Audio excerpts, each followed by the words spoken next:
Kita bakal diskusi mengenai mahasiswa dan peluang kewirausahaan. Mungkin saya kasih kesempatan Bapak dulu untuk presentasi. Nanti teman-teman diberi kesempatan, waktunya agak panjang untuk tanya jawab, jadi silakan kesempatannya dipergunakan sebaik-baiknya. Dimulai aja elaborasi pertanyaan dari sekarang. Ada Bapak Irsyad, silakan.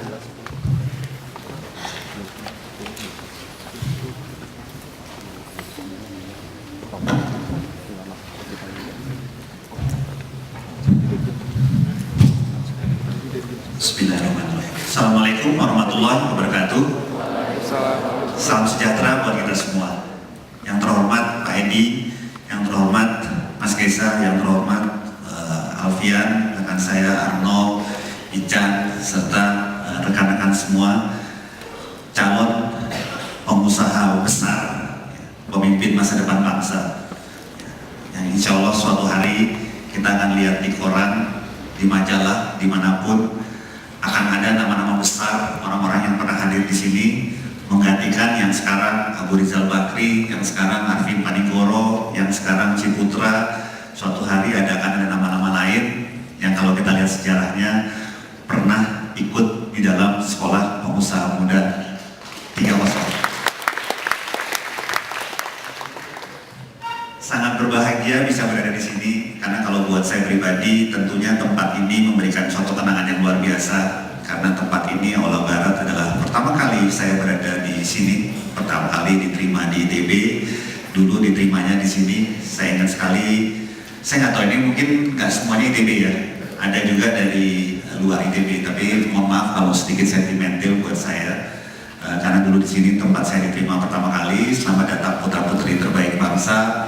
Dan rasanya saya juga yakin semua yang ada di ruangan hari ini juga putra putri terbaik bangsa. Luar biasa, voluntary mau datang hari ini ya. Jadi bukan dipaksa, bukan karena sesuatu hal. Hari Sabtu yang biasanya orang hari Sabtu meluangkan waktu untuk hal-hal yang jauh lebih santai, karena biasanya Senin sampai Jumat udah bete, udah butek untuk hal-hal yang kadang-kadang membuat kita kepalanya panas ya. Saya hari ini nanti mungkin lebih banyak mau sharing, kita diskusi. Mungkin ada hal-hal yang saya bisa berbagi dengan rekan-rekan semua. Sengaja saya mau bilang rekan-rekan karena tadinya mau ngakunya 2003, tapi udah dibocorin sama Pak Kadarsyah kalau seangkatan, jadi ketahuan 81, ditambahin lagi sama Alfian dibilang angkatan 81. Tapi juga saya percaya sesuai dengan prinsip 3% teaching bahwa saya juga akan bisa belajar banyak dari rekan-rekan semua. Karena dalam kehidupan ini kita selalu akan bisa belajar banyak dari semua, dari lingkungan kita. Siapapun mereka, apapun posisi mereka, apapun tanggung jawab mereka. Hari ini ada beberapa materi dalam agenda saya. Next mungkin yang ingin saya sampaikan. Pertama mengenai definisi wirausaha, ya, kemudian mengenai kondisi wirausaha di Indonesia, berikutnya tantangan dan peluang wirausaha di Indonesia, serta ini tentunya paling penting sesuai dengan agenda kita hari ini, yaitu peran dan elemen kampus, serta yang terakhir secara khusus saya ingin berdiskusi dengan rekan-rekan semua mengenai masalah inovasi. Kita masuk ke tema pertama, yaitu apakah itu wirausaha. Mungkin buat sebagian besar di antara kita semua selalu beranggapan bahwa wirausaha itu berbisnis, cari uang. Kita bukan sebagai karyawan, kita adalah majikan untuk diri kita sendiri. Macam-macam bidang usaha yang kita bisa tekunin. Tapi kalau dilihat lebih detail, sebenarnya wirausaha itu bukan sekedar kita mencari uang, kita berbisnis, menekuni profesi kita, di mana kita menjadi majikan untuk diri kita sendiri. Tapi wirausaha adalah sebuah kemampuan untuk menciptakan sesuatu yang baru dan berbeda. Kenapa harus yang baru dan berbeda? Karena ingat, kalau kita sebagai wirausaha, kita yang menggaji diri kita, kita yang menentukan nasib kita sendiri. Inilah sebenarnya hakikat dan kebahagiaan terbesar sebagai seorang pengusaha. Gak ada orang yang bisa ngatur-ngatur kita. Kita mau mulai kerja jam 8 pagi, kita mau mulai kerja jam 12 siang, atau kita mau mulai kerja jam 6 pagi, itu terserah kita. Jadi kita yang menentukan nasib kita sendiri. Artinya kita mau biasa-biasa aja, kita mau sukses kecil-kecilan, atau kita mau sukses luar biasa, itu tergantung kita sendiri. Nah, begitu kita sudah mulai mau menentukan arahnya, Disinilah mulai masuk adalah pentingnya kemampuan untuk menciptakan sesuatu yang baru dan berbeda, sehingga insya Allah kita bisa menjadi lebih baik dibanding dengan yang lain. Kita bisa lebih menjamin kelangsungan hidup masa depan kita. Itu kalau kita bicara baru diri kita sendiri. Tapi tadi Pak Adarsya, Wakil Rektor sudah menyampaikan suatu tahapan manajer, entrepreneur, dan pemimpin. Pada hakikatnya nanti suatu saat seorang entrepreneur itu bukan hanya manajer, tapi dia juga harus seorang pemimpin. Minimal dia pemimpin di keluarganya, artinya ada tanggung jawab terhadap keluarga, dia mencari nafkah, dia harus mencukupi kebutuhan buat keluarganya. Tapi nanti yang lebih senang lagi kalau sebagai seorang entrepreneur, mungkin Mas Risa udah bisa kasih gambaran atau Mas Arno udah bisa kasih gambaran, kalau ternyata udah bisa punya karyawan pertama. Waduh, itu rasanya luar biasa. Syukur alhamdulillah saya sudah bisa menghidupi satu orang. Apalagi kalau udah bisa 5, apalagi kalau 10, apalagi kalau 100, nggak usah dibayangin kalau udah 1000, apalagi sampai misalnya 20.000, 30.000 karyawan. Itulah kebahagiaan terbesar. Bagaimana ada 30.000 karyawan misalnya kali 5 aja minimal atau kali 3 dengan keluarganya yang kita bisa bantu untuk bersama-sama melangsungkan kehidupannya. Apalagi kalau ternyata nanti kehidupannya menjadi jauh lebih baik. Inilah penting kenapa di sini wirausaha adalah sebuah kemampuan untuk menciptakan sesuatu yang baru dan berbeda. Karena di situ adalah at the end, the survival of the fittest. Siapa yang lebih baik, dia akan tumbuh lebih baik, akan tumbuh lebih besar, dia akan survive.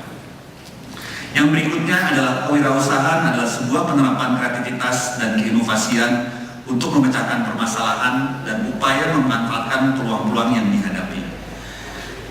Di sini mulai masuk yang namanya kreativitas dan inovasi. Tadi Pak Edi sudah menyampaikan bahwa saya juga bermulai dari karyawan Pak Edi. Ya, hari ini profesi saya masih ganda, masih separuh karyawan, masih separuh entrepreneur. Saya nggak tahu, mungkin rekan-rekan di sini ada yang tahu nggak? Saya juga pemilik dari Kopi Cafe. Ada yang tahu nggak Kopi Cafe? Di Jakarta soalnya, bukan di Bandung. Jadi saya udah pemilik Kopi Cafe, itu kita mulai dari usaha kecil-kecilan kira-kira 12 tahun yang lalu, dari usaha catering rumahan, sampai alhamdulillah sekarang karyawannya udah 100 orang. Harapannya sih mau jadi ribuan gitu. Saya bilang tadi kenapa? Karena pada waktu zaman saya dulu, zamannya Pak Edi, ketahuan nih Pak, kita udah mulai berumur nih Pak. Maunya ngakunya sih sama sebenarnya, tapi nggak bisa bohong nih, soalnya udah mulai meninggalkan dunia hitam. Rambutnya maksudnya. Ini rambutnya udah mulai meninggalkan dunia hitam. Saya tadi bilang sama Pak Kadarsya, curang nih Pak Kadarsya, saya bilang seumur seangkatan cuma saya doang meninggalkan dunia hitam, Pak Kadarsya enggak. Jadi zaman sekarang udah berubah. Zaman dulu memang sebagian besar orang mungkin ingin menjadi karyawan, ingin menjadi pegawai negeri. Rasanya nggak banyak zaman saya dulu orang yang ingin bilang menjadi entrepreneur. Situasinya pada waktu itu memang seperti itu. Pada waktu itu dulu orang bilang pengen jadi pegawai negeri, pengen jadi dokter, pengen jadi insinyur. Itu profesi-profesi yang paling populer ya Pak Edi, yang pada waktu zaman kita dulu. Nggak banyak, mungkin 1 di antara 100 kali atau mungkin 1 di antara 1000 yang bilang ingin jadi pengusaha atau ingin jadi entrepreneur. Tapi zaman udah berubah. Zaman udah berubah, sekarang syukur alhamdulillah mungkin udah mulai berimbang, atau jangan-jangan lebih banyak yang ingin jadi entrepreneur. Karena memang situasinya sudah seperti itu, dan ada yang namanya revolusi ketiga setelah revolusi industri, yaitu revolusi informasi, di mana teknologi informasi begitu terbuka sekarang dengan media, dengan televisi, apalagi dengan adanya teknologi telekomunikasi seperti sosial media yang bisa diakses melalui smartphone, membuat sekarang informasi begitu terbuka, sehingga peluangnya itu menjadi luar biasa dan membuka wawasan kita semua. Ternyata peluang untuk menjadi seorang pengusaha itu sekarang jauh lebih baik dibandingkan dengan misalnya profesi sebagai seorang karyawan. Yang kedua, tapi yang paling penting adalah bagaimana kita menjadi seorang pengusaha yang berhasil atau yang sukses. Karena jangan lupa semua sektor, apakah atau semua profesi, apakah itu pengusaha ataupun itu karyawan, pasti juga ada yang berhasil dan ada yang gagal. Sekarang yang penting adalah bagaimana kita secara sungguh-sungguh dan tekun mempersiapkan diri kita untuk kita selalu menjadi bagian dari yang berhasil. Sama seperti kita duduk di sini semua Selalu pasti dalam satu angkatan ada yang lulus alhamdulillah sampai dengan sarjana, tapi juga ada mungkin teman-teman kita yang kurang beruntung. Kadang bukan masalah kepintaran. Menurut pengalaman saya dan pengamatan saya, lebih banyak masalah ketekunan dan kesungguh-sungguhan. Ini mungkin yang saya akan jelaskan di dalam materi-materi selanjutnya, apa kira-kira yang menjadi paling penting buat kita. Kembali kepada yang ingin sampaikan di sini, mengapa kreativitas dan inovasi menjadi sangat penting. Karena sekarang zamannya memang zaman kreativitas, zamannya jadi zaman inovasi. Jadi modal utama itu nggak cukup dengan sungguh-sungguh, nggak cukup dengan ketekunan, tapi juga penting adanya kreativitas dan inovasi. Kenapa memang ada penekanan khusus untuk masalah kreativitas dan inovasi di sini. Next. Berikutnya sedikit informasi mengenai kondisi wirausaha Indonesia. Ini juga harusnya membangkitkan semangat rekan-rekan semua bahwa peluangnya begitu besar karena saat ini Indonesia menjadi pusat perhatian dunia. Rasanya pasti semua udah baca di koran, tapi mudah-mudahan kalau saya ngomong tambah yakin. Kenapa? Saya CEO dari Bakri Development. Bakri Development ini perusahaan TBK. Bakri itu hanya memiliki kurang lebih 35%. 65%-nya dimiliki oleh perusahaan publik. Dan 50% dari pemilik perusahaan publik itu adalah investor asing. Setiap tahun saya pasti harus ke New York, setiap tahun saya harus ke London, mungkin 3 bulan sekali saya harus ke Singapura sama Hong Kong untuk ketemu dengan para pemegang saham saya yang ada di sana. Dalam 1 tahun terakhir, semua bilang, jadi bukan hanya yang kita baca di koran, perhatian dunia saat ini ada ke Indonesia. Indonesia negara nomor 4 penduduk terbesar di dunia setelah Cina, India, dan Amerika. Indonesia sekarang sudah masuk negara G20, 20 negara dengan perekonomian terbesar di dunia. Indonesia sekarang masuk negara nomor 3 dengan pertumbuhan ekonomi tertinggi di dunia setelah Cina dan India. Indonesia pertumbuhan ekonominya masih akan relatif stabil dalam 5-10 tahun ke depan. Bukan hanya kata Pak SBY, bukan hanya kata Pak Agus Martowardoyo Menteri Keuangan, tapi kata hampir sebagian besar orang. Sementara Cina dan India cenderung sudah mulai menurun karena praktis dalam 5-10 tahun terakhir mereka sudah lari dengan kencang sehingga istilah ekonominya mereka udah mulai overheating. Sementara Indonesia baru mulai nanjak. Yang terakhir ada fakta juga kita ini sengaja saya sampaikan karena ada faktor yang sebenarnya sering disinggung-singgung yaitu kaya akan sumber daya alam. Itu sengaja saya nggak mau singgung. Justru yang sangat ingin saya singgung bahwa Indonesia merupakan salah satu negara di dunia dengan rata-rata umur yang termuda di bawah 30 tahun. Jadi kalau 240 juta penduduk rakyat Indonesia itu rata-rata umurnya di bawah 30 tahun. Artinya apa? Berdasarkan pengalaman, orang-orang di antara umur 30 sampai dengan 45 adalah orang-orang yang sangat royal dalam hal spending atau mengeluarkan uang.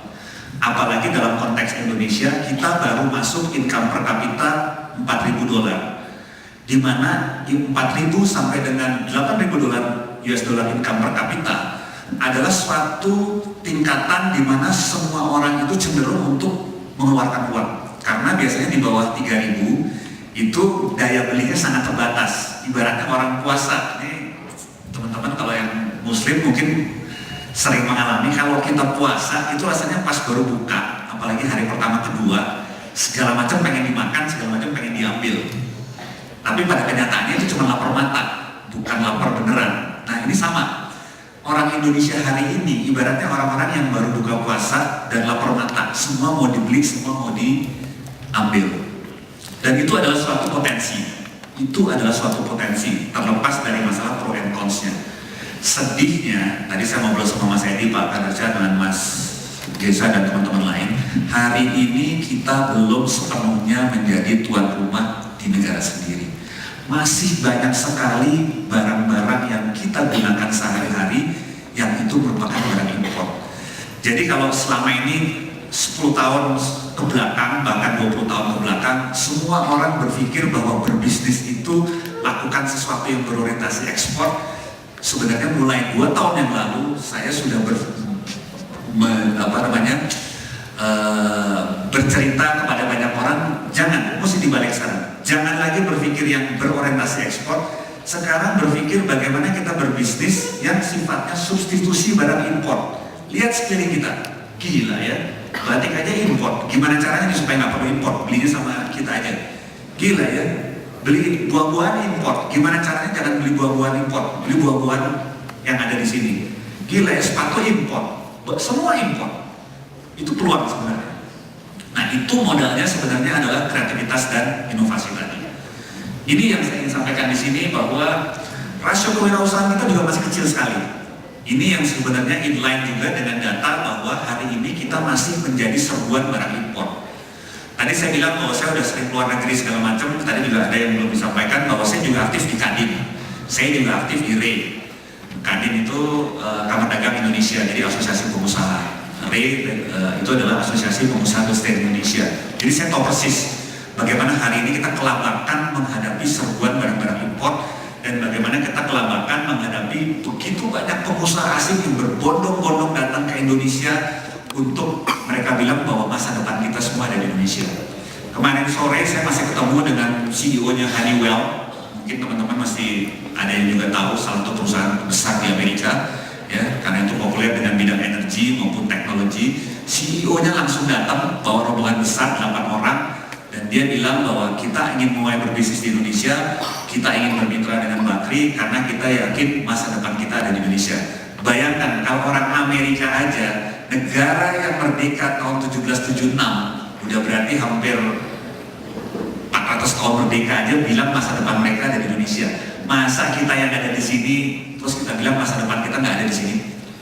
Dan kalau masa depan kita ada di sini, mari mulai sekarang kita sepakatin bahwa masa depan kita ada di sini. Masa depan kita adalah kewirausahaan. Ya, tinggal sekarang bagaimana kita bisa merealisasikan itu dengan baik. Dan sudah saya sepakat, salah satu caranya adalah ikut sekolah pengusaha muda ketiga. Lihat data, Singapura sekarang udah 7,2%. Malaysia masih 2, tapi data terakhir sebenarnya sudah sekitar 4%. Korea Selatan 4%, tapi data terakhir juga sebenarnya sudah sekitar 6%.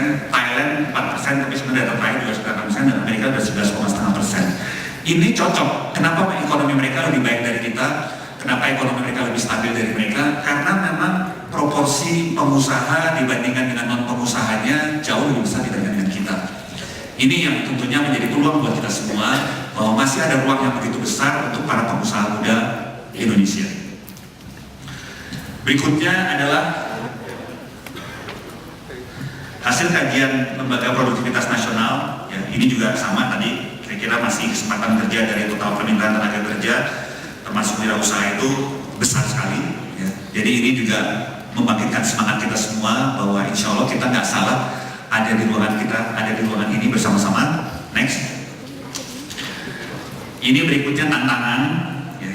Jadi kalau orang nanya apa sih tantangan untuk menjadi pengusaha di Indonesia, yang pertama adalah mentalitas dan jiwa kewirausahaan. Yang kedua apa? Yang kedua apa tantangannya? Bukan resiko sebenarnya. Kalau saya sebenarnya mau bilang lagi, yang kedua adalah mentalitas dan jiwa kewirausahaan. Yang ketiga, mentalitas dan jiwa kewirausahaan. Yang keempat, baru risiko kegagalan usaha. Yang paling penting sebenarnya menjadi seorang pengusaha itu adalah siap mental. Ya. Ini pengalaman pribadi saya dengan apa yang sudah saya alami selama ini.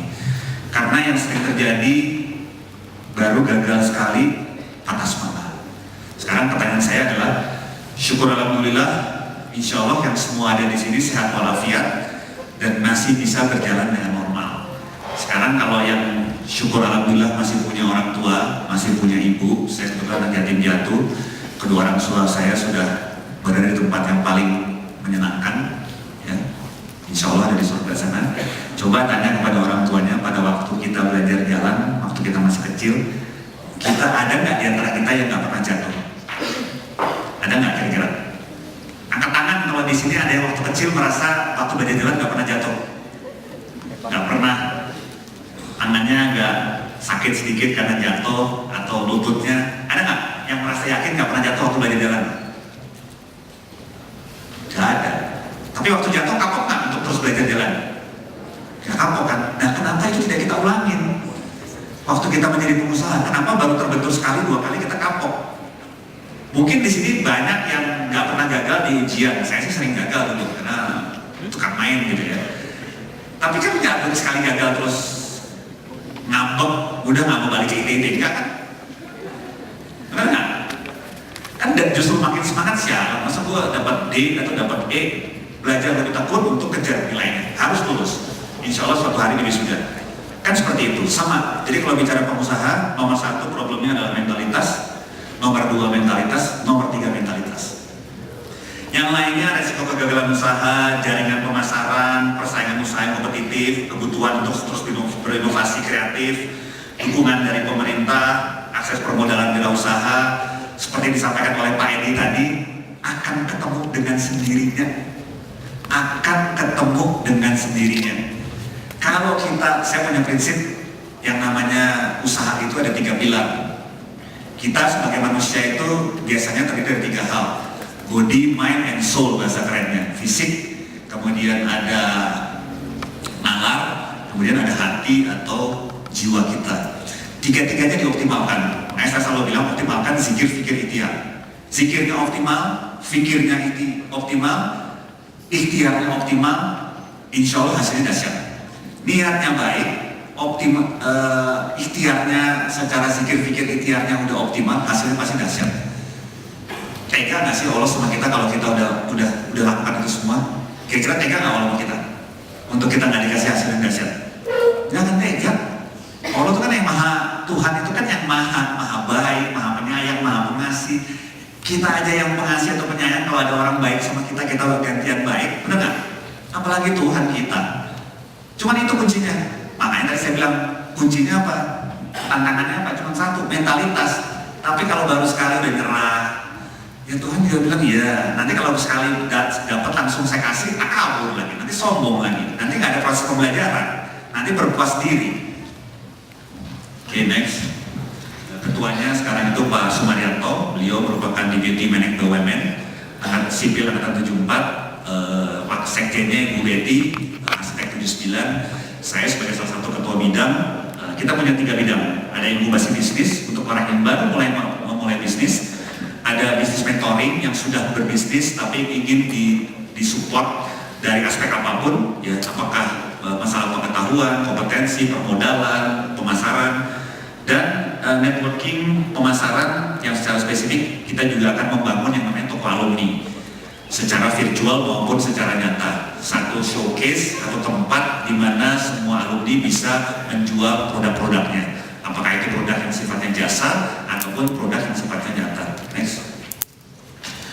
Seorang wirausahawan harus memiliki sebuah konsep pemikiran yang kreatif dan inovatif untuk mengembangkan usahanya, seperti disampaikan, karena zamannya sudah sampai di sini. Ya, tidak cukup dengan hanya masalah kesungguhan. Tapi kalau kita sungguh-sungguh, yang namanya kreatif dan inovasi biasanya akan datang dengan sendirinya. Jadi berawal dari kesungguhan. Next. Ini sedikit kutipan mengenai masalah inovasi. Ini yang disampaikan oleh Mark Zuckerberg, yaitu a lot of people think that innovation is just having a great idea, but a lot of it is just moving quickly and trying a lot of things. So at Facebook, we have to really build our company and our culture around us. Bermimpi harus. Siapa yang nggak pernah mimpi di sini? Siapa yang takut bermimpi mengenai masa depannya yang gilang-gemilang akan menjadi pengusaha besar? Ada nggak yang takut? Atau nggak mau? Kalau mimpi yang gratis aja takut, gimana yang bayar? Aduh, gratis loh mimpi. Cita-cita itu kan gratis. Kenapa mesti takut cita-cita sih? Orang gratis aja kok. Nggak kesampaian juga nggak apa-apa. Berarti memang Allah punya maksud lain. Syukur-syukur kesampaian. Ada yang pernah baca buku The Secret? Ingat, perjalanan hidup saya, sesuatu yang kita batinkan di dalam hati kita, apalagi sesuatu yang punya niat baik, itu akan dicatat dengan sebaik-baiknya oleh Allah Subhanahu wa Ta'ala, oleh Tuhan kita, dan hanya soal waktu itu akan direalisasikan oleh Allah. Jadi jangan pernah anggap remeh pernyataan kita, hati-hati dengan omongan kita, hati-hati dengan niat kita. Hati-hati loh, itu sakti banget.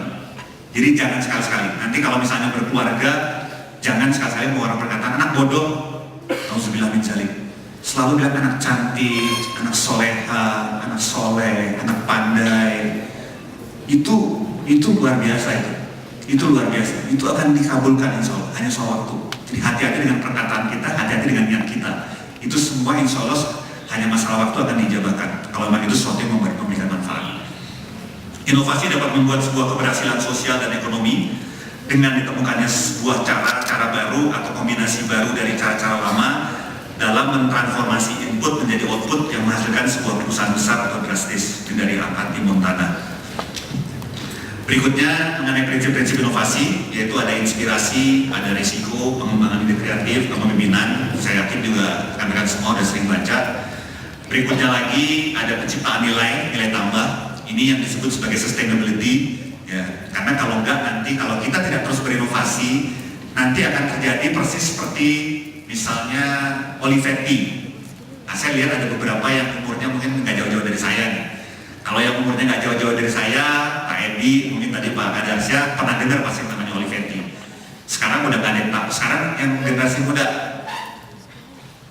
tahu nggak Olivetti? Nggak tahu.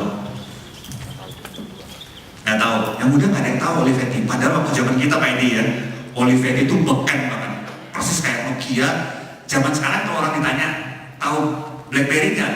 Waduh, mungkin yang muda-muda ini semua pernah dengar BlackBerry. Tahu Facebook nggak? Mungkin nggak ada yang nggak bilang nggak tahu. Zaman kita dulu, terutama mahasiswa, nggak ada yang nggak tahu Olivetti. Olivetti adalah pembuat mesin tik terbaik dan terbesar dunia. Tapi karena dia lengah, dia lupa berinovasi. Begitu keluar komputer, dia pikir komputer itu hanya untuk komputer. Ternyata komputer itu bisa menggantikan berbagai macam fungsi yang ada, termasuk menggantikan fungsi mesin tik yang ada di kelurahan. Saya nggak tahu, mungkin di pedalaman masih ada hari ini di RT, camat itu orang pakai mesin tik. Mungkin Brothers atau Olivetti, saya nggak tahu. Sama seperti sekarang Kodak udah mulai ketar-ketir karena hanya soal waktu. Kalau dia nggak berinovasi dia akan kalah sama yang namanya smartphone. Karena suatu hari fungsi kamera itu akan tergantikan oleh handphone kita. Karena di handphone kita ada semuanya. Kayak alat telepon juga, ya buat motret juga, buat video juga. Itulah kenapa pentingnya berinovasi. Kalau enggak akan hancur. Dulu BlackBerry merajalela, sebelum BlackBerry mungkin Motorola awalnya, Motorola kalah oleh Nokia, kemudian Nokia tiba-tiba kesingkir oleh BlackBerry. Kalau bicara smartphone, walaupun hari ini Nokia masih baru lewat kemarin, Nokia kemarin baru lewat kalah sama iPhone. Kemudian sekarang ada yang namanya iPhone. Walaupun sudah mulai terganggu lagi sama yang namanya Android. Kolaborasi 3 perusahaan besar, Sony, Samsung, satu lagi saya lupa, Motorola mungkin ya, yang pakai Android system. Harus selalu berinovasi. Kalau enggak hanya soal waktu dia akan jatuh dan yang sering disebut sebagai the failure of market leader. Sehingga kenapa harus ada penciptaan nilai? Kenapa harus ada pelatihan inovasi? Untuk terus-menerus kita diasah. Kemudian harus ada analisis. Oke, next. Oke, kita sudah sampai pada akhir sesi. Jadi, dare to start your own business. Berani? Berani? Berani? Cukup keras? Belum kata. Berani?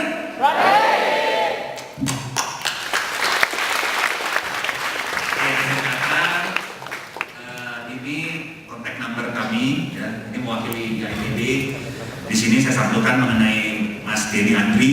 Denny Andri itu ketua, nanti soft copy-nya pun boleh di-share. Jadi nanti di mailing list ya, SPM 3 ada di sini ada Mas Denny Andri, itu ketua bidang pengembangan kewirausahaan dan bisnis IITB. Kita di dalam bidang ini ada 3 sub bidang.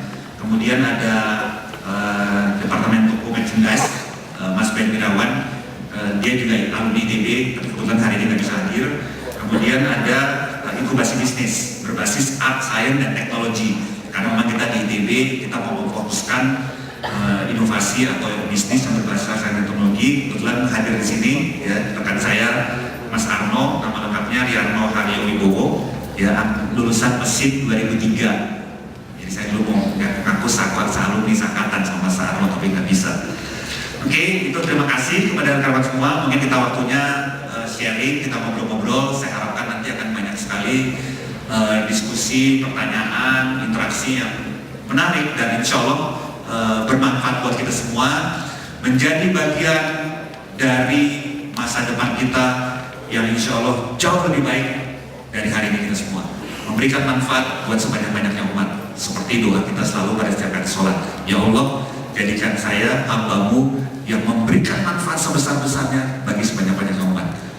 Sekali lagi terima kasih. Ini kontak number saya. Nanti juga akan sharing. Ada email, ada Twitter, ada YouTube, beberapa yang saya sampaikan, dan juga ada Facebook. Silakan invite saya di Facebook, ya, sehingga kita bisa berkomunikasi melalui berbagai macam media. Sekali lagi terima kasih. Wabillahi taufiq wal hidayah. Wassalamualaikum warahmatullahi wabarakatuh. Oke, luar biasa sekali tadi penjelasan dari Bapak Hiramsyah. Akan dibuka sesi tanya jawab. Jadi nggak usah khawatir, tapi bikin kriterianya. Kira-kira maunya seperti apa gitu. Ya. Kalau memang pada saatnya. Tapi tahapannya gini, kalau awalnya saran saya, yang ketiga, ini punten mungkin nggak bisa banyak ya waktunya. Jadi, tapi nanti ada email saya, ada Twitter saya, kita bisa email-emailan, bisa Twitter. Tadi saya lupa cantumin handphone saya, nanti saya juga kayak session saya akan kasih tahu handphone saya supaya kita bisa komunikasi. Yang ketiga, Imanuddin punya banyak investor banyak tapi bingung mengelolanya. Kemudian biasanya teman-teman kalau udah begitu lihat duit banyak langsung berubah. Itu manusiawi. Karena saya pengusaha juga manusia, santri aja manusia, kiai aja manusia, apalagi pengusaha biasa gitu. Yang ketiga pertanyaannya mengenai membangun jaringan untuk membesar usaha. Alhamdulillah, kalau ternyata sudah begitu mudah untuk bisa mendapatkan dana, tinggal sekarang ternyata dananya dikhawatirkan tidak terserap dengan baik atau tidak bisa dimanfaatkan dengan baik. Berarti sekarang problemnya adalah masalah bagaimana memperbesar bidang usaha. Bidang usaha memperbesarnya bisa macam-macam. Ya. Kalau saran saya kalau baru awal jangan terlalu cepat keluar dari core. Jadi tekunin dulu aja satu, jangan dulu menjadi konglomerasi. Konglomerasi itu sebenarnya bukan istilahnya konglomerat orang kaya. Sebenarnya enggak. Konglomerat itu awal katanya dari konglomerasi. Satu badan atau kelompok yang bidang usahanya berbeda-beda tapi relatif tidak saling berhubungan. Tapi kalau misalnya dia hulu hilir itu bukan konglomerasi. Kalau dia hulu hilir itu bukan konglomerasi. Jadi dari mulai hulunya dia misalnya kalau di minyak dia refinery atau dia bukan refinery Pak ya. Jadi memegang konsesi minyak, kemudian sampai ujungnya dia bikin pompa bensin, itu bukan konglomerasi. Karena dia pegang hulu hilir. Tapi kalau dia bisnis ikan juga, bisnis kayak bakri itu konglomerasi. Properti juga, oil and gas juga, kemudian ada agribisnis itu konglomerasi. Jangan cepat-cepat masuk ke konglomerasi, semua mau dikerjain. Jangan terlalu cepat. Gak apa-apa awalnya sih kalau PT-nya bikin PT Palu Gada, gak apa-apa untuk fleksibilitas. Tahu nggak PT Palu Gada? Apa lu minta gua ada? Itu enggak. Kalau mau bikin PT atau CP untuk kemudahan, biasanya saya selalu ajukan ke Departemen Kumham itu selalu aktenya itu akte Palu Gada. Ini bidang bisnisnya apa? Semua. Supaya fleksibel, tapi nanti dalam berjalannya waktu, bukan berjalannya waktu, tapi pada awal pun sebenarnya kita udah mau fokus ini, tapi kita masih ngintip-ngintip nih, yang cocok buat kita sebenarnya apa, bidang usahanya, ya. Tapi jangan terlalu cepat gitu loh. Perbesar aja, misalnya tadinya, oh dagang bisnisnya kira-kira,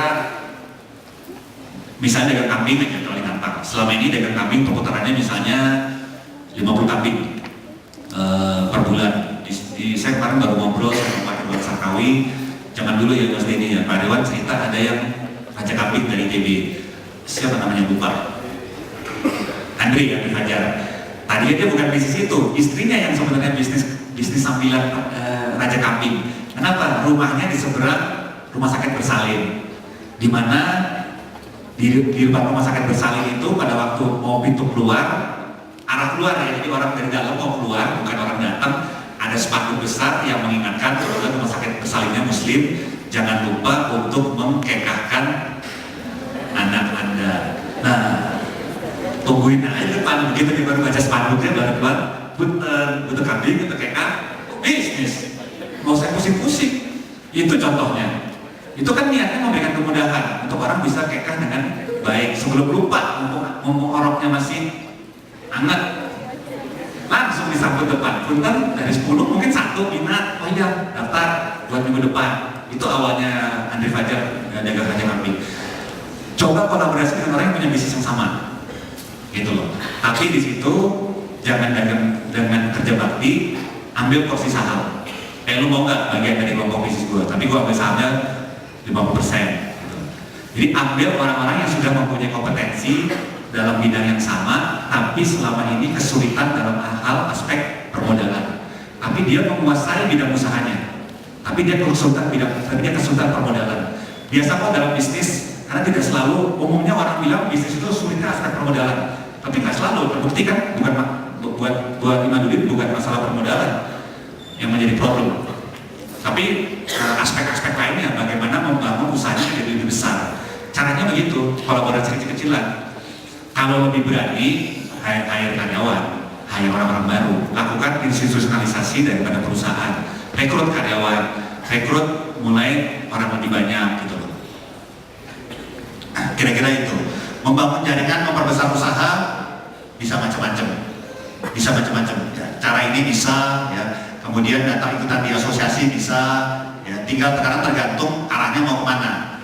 Jaringan yang sifatnya permodalan, ya datang yang acara-acara perbankan, acara-acara ini. Jaringan yang sifatnya usaha, ya bisa di asosiasi, macam-macam. Saya di Bakri diledekin sebagai orang yang paling rajin bawa dan bagiin kartu nama. Dan saya kalau ketemu orang langsung ngobrol-ngobrol 5 menit. Kalau kelihatannya orangnya terbuka, nggak keberatan, langsung saya nomor handphonenya. Bener Pak Edi? Baru kenal 5 menit sama Pak Edi, langsung saya tahu, punten Pak Edi boleh kasih gabung sekali dengan SMS. Ini nomor handphone saya di sini udah lebih dari 8.000 nomor. Membangun jaringan. Hal kecil aja. Ketemu orang duduk sebelah-belahan di angkot, jangan anggap remeh, siapa tahu ada potensi. Ngobrol-ngobrol, katanya orang baik, cocok, tanya bidangnya apa, ini apa, contohnya. Kira-kira itu. Kemudian nomor 3 nih mungkin saya minta tolong bantuan Mas Denny deh. Nah, yang udah real, ya, membangun jaringan, karena nih beliau mulai dari nol. Terima kasih Mas Ramsah ya. Jadi ada sedikit ya dari saya sedikit ya. Saya mungkin lebih tertarik untuk menjawab yang nomor 4, tips untuk memulai usaha seperti apa. Tapi kalau yang namanya networking ya, kita terlahir sebenarnya ketika manusia itu makhluk sosial. Seperti apa kita mengefektifkan hubungan sosial kita dengan orang lain. Di kereta, di angkot, teman kuliah, senior, alumni SMA, alumni SMP, itu network. Ya, dan mungkin juga itu tumbuh. Bukan tiba-tiba seseorang punya network yang dahsyat luar biasa luas. Saya punya ada alumni bagi saya ya, Geodesi 75 Pak Pamuji, itu kayak Coca-Cola. Semua orang kalau ketemu papasan kenal. Semua orang gitu. Saya dulu zaman awal-awal kerja ada satu orang, saya jalan ke pelabuhan, semua orang di pelabuhan kenal dia. Saya jalan ke Blok M, semua orang di Blok M kenal dia. Ya mungkin salah satu triknya adalah seperti yang Mas Ramsah sampaikan, saya yang proaktif untuk memulai hubungan dengan siapa saja. Itu mungkin kiat untuk membangun network ya. Dan kalau diizinkan saya pengen jawab yang nomor 4 ya. Jadi ini mungkin jadi sharing pengalaman. Tadi yang nanya siapa yang Fahmi ya, oke. Fahmi, jadi saya mulai usaha dulu tahun 97 ya, pada saat krisis. Bukan ilmu yang saya pakai waktu itu, tapi kondisi yang menyebabkan saya harus berwirausaha. IP saya cuma 2,19, gak ada perusahaan yang mau menerima saya kerja. Saya lulus dari ITB 2,19, kemudian krisis. Ya, pada saat itu orang tutup pabrik, orang tutup bengkel, orang tutup usaha, saya mulai. Dan itu blessing in disguise ya, artinya sebuah berkah yang saya dapat waktu itu. Dan saya menyadari bahwa saya memang seorang wirausahawan dari awal. Nyablon kaos waktu SMP, ya, bukan modal, tapi nyablonnya ya saya pelajari dan saya macam-macam. Kecil-kecil saya dulu orang beli layangan, saya bikin layangan dan saya jual gitu. Jadi saya memang menikmati ketika saya melakukan sesuatu, meng-create sesuatu dan menjual dan menghasilkan uang. Saya betul-betul menikmati itu dari usia dini. Ya mungkin itu sebuah bentuk individu ya. kita berbeda-beda. Tapi kalau membaca pertanyaan bahwa tips untuk, saya dudukin, tips untuk memulai usaha, tadi sudah mengeluarkan statement, siap jadi pengusaha, mau jadi pengusaha, siapa yang mau jadi pengusaha, semua ngangkat tangan. Ya. Pertanyaannya, nomor satu, ketika memulai usaha, kapan? Kapan waktu yang paling tepat? Ya, jawabannya adalah sekarang. Tunggu besok bikin proposal. Saya punya teman yang ahli spesialis bikin proposal. Ya, tiap hari, tiap minggu, tiap bulan ketemu dia, proposalnya beda dan nggak mulai-mulai. Gitu. Kalau mau mulai menjadi pengusaha, nah, Anda keluar dari ruangan ini, Anda sudah dilantik menjadi pengusaha. Tadi sudah mengeluarkan statement dan Mas Ramsah nanti akan melantik Anda adalah pengusaha. Itu satu. Ya, kita mulai. Yang kedua, tips yang saya alami, ya, mulailah dari entry point yang paling rendah. Cari entry point yang paling rendah. Kenapa? Saya dulu punya pengalaman, ada orang lulus dari Amerika, kemudian bikin perusahaan IT, ya, pinjam modal dari keluarga dan lain-lain, 2 tahun berjalan, habis, hilang semua. Kenapa? Dalam pikiran dia mulai hari pertama menjadi pengusaha, dia mau men-challenge IBM. Diketawain. Ya, ketika saya pertama kali masuk ke lapangan bulu tangkis, saya nggak nantang Taufik Hidayat. Ketika saya mau masuk pertama kali ke lapangan golf, saya nggak akan menantang Tiger Woods. Saya akan main di Tarkam, antar kampung. Ya, disitulah kita bisa melihat potensi diri kita. Dan ya, kalau kita lulus nih, ini mungkin kebanyakan ITB ada UPI juga ya. Kita masuk di entry point rendah, kita langsung juara.